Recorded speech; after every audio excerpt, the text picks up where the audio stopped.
জীবন বড়ই অদ্ভুত। যাকে আপনার জীবনের সব দুঃখ কষ্ট বলবেন, সেই আপনার জীবনের দুঃখ কষ্টের কারণ হয়ে দাঁড়াবে। সুতরাং সাবধান থাকবেন। কিছু কিছু মানুষ খুবই সাহসী। তারা একমাত্র আল্লাহর সন্তুষ্টি অর্জনের জন্যই মাথা উঁচু করে জীবনযাপন করে। অসত্য বা মিথ্যের কাছে তারা হার মানে না, কখনোই হার মানে না, যদিও মৃত্যু হয়। আমার জীবনের অভিজ্ঞতা থেকে বলতে পারি, সব কিছুকে আপনি সততা এবং ভালোবাসা দিয়ে জয় করতে পারবেন।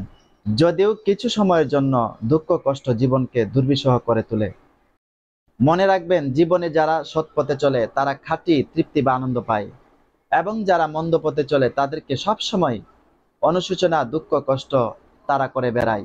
যারা পেয়েছে, অর্থাৎ যাদের আশা পূর্ণ হয়েছে, এজন্য তারা নিজেকে সুখী মনে করে। আর যারা পায়নি বা যাদের আশা পূর্ণ হয়নি, তারা নিজেকে মনে করে দুঃখী। আসলে সুখ এবং দুঃখ দুটি আপেক্ষিক ব্যাপার, কারণ সময়ের ব্যবধানে সুখ এবং দুঃখ উল্টে যায়। সুখের সন্ধান করে কি আর সুখ পাওয়া যায়? আর দুঃখকে অপছন্দ করলেও দুঃখ জীবনকে ছুঁয়ে যায়। কোনো কিছুর আশা না করে শুধু ভালো কাজ করে যান, নিশ্চয় মহান আল্লাহ তাআলা আপনাকে সুখী করবে, আর সুখ আপনার কাছে ধরা দিবে।